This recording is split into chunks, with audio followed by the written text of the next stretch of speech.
Assalamualaikum warahmatullahi wabarakatuh. Hamdan wa syukranillah, la haula wala quwata illa billah. Sahabat surga yang Allah muliakan, pada kesempatan kali ini saya ingin melanjutkan tentang keikhlasan. Kita sering menyaksikan orang-orang yang menghabiskan lebih dari 90 menit hanya untuk menyaksikan pertandingan kesebelasan kesukaannya. Hampir tidak bergeming, hampir tidak berkedip, bahkan harus rela menahan lapar dan haus demi menunggu gol dari tim kesayangannya. Mereka duduk dengan ikhlas sampai dengan pertandingan itu selesai. Kemudian juga kita sering mengalami atau menyaksikan orang-orang yang hampir seharian berada di luar rumah untuk mencari nafkah, karena memang nafkah itu sangat dibutuhkan untuk dirinya dan untuk keluarganya. Kemudian juga kita sering meminum jamu yang pahit dengan ikhlas, karena kita tahu di balik pahitnya jamu itu ada banyak manfaat bagi tubuh kita. Kemudian di kantor kita juga bekerja sebulan penuh, padahal hanya sekali saja dalam sebulan kita digaji, hanya 2 kali saja dalam setahun kita mendapatkan bonus dari perusahaan. Keempat kondisi tadi yaitu kesukaan terhadap sesuatu, kebutuhan terhadap sesuatu, pengetahuan terhadap sesuatu, dan keyakinan terhadap sesuatu membuat kita ikhlas dan rela melaksanakannya.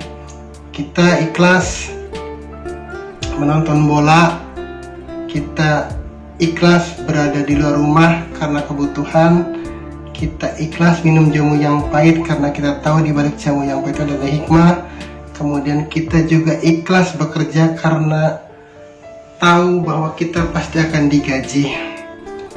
Nah, kemudian ketika kita bisa menduplikasi perasaan suka ini, perasaan butuh ini, perasaan pengetahuan terhadap manfaat dari apa yang kita lakukan, kemudian juga keyakinan terhadap apa yang kita lakukan, itu akan menjadi sendi-sendi dasar ke sebuah ikhlasan.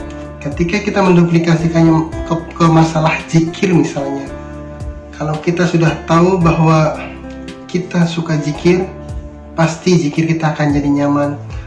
Kalau kita sudah sadar bahwa zikir kebutuhan kita, pasti kita pun akan ikhlas. Kalau kita tahu bahwa di balik zikir itu ada 1000 hikmah atau bahkan 100 hikmah, kita pasti akan dengan senang melaksanakannya. Pun ketika kita meyakini bahwa zikir adalah salah satu wasilah atau sarana untuk kita mendekat kepada Allah, niscaya kita pun akan enggan untuk meninggalkan zikir. Jadi sekali lagi, duplikasi keikhlasan dari aktivitas keseharian kita dapat menjadi bahan latihan atau exercise bagi kita untuk bisa berzikir atau melaksanakan ibadah lainnya dengan ikhlas. Karena sungguhnya sekali lagi ikhlas itu sangat dekat dengan kita, dan sejatinya kita sudah terlatih untuk bisa ikhlas dalam keseharian. Tinggal bagaimana kita mengolah dan mengaplikasikannya ke dalam ibadah, ke dalam zikir, ke dalam sholat, ke dalam sedekah, dan ke dalam berbagai ibadah lainnya. Dengan cara tadi kita harus menyukainya. Ibadah apapun itu kita harus suka dulu terhadap ibadah itu. Kemudian kita harus merasa butuh bahwa kita butuh zikir, bahwa kita butuh sholat, bahwa kita butuh sedekah, bahwa kita butuh saum. Karena semuanya yang kita lakukan sejatinya untuk kita, bukan untuk Allah. Kemudian kita juga harus paham dan mengerti hikmah dan makna di balik perintah ibadah kepada kita. Kemudian juga kita harus yakin bahwa di balik semua itu pasti janji Allah itu pasti kita akan mendapatkan surganya insya Allah kelak, dan di dunia pun pasti kita akan merasakan hikmah itu. Tadi di acara makan malam saya mendapatkan sebuah pelajaran yang sangat berharga dari seorang kolega yang dia berbeda keyakinan dengan saya, tapi dari pembicaraan itu tersirat sebuah hikmah yang luar biasa ketika dia menyatakan, saya beragama A, tapi saya yakin bahwa setelah kehidupan ini ada kehidupan lainnya, dan bahwa saya yakin ketika saya berbuat baik, maka kebaikan itu akan menjadi milik saya nanti, pun ketika saya berbuat keburukan itu pun akan berbalik kepada kita. Bahkan orang yang tidak beragama sekalipun meyakini adanya kehidupan setelah kematian nanti, dan meyakini bahwa setiap kebaikan itu akan berbalas kebaikan, dan keburukan akan berbalas keburukan pula. Nah, dengan berbagai macam latihan keikhlasan dalam keseharian kita, dari mulai yang kecil terus hingga yang besar, insya Allah kita akan menjadi orang yang terlatih untuk ikhlas.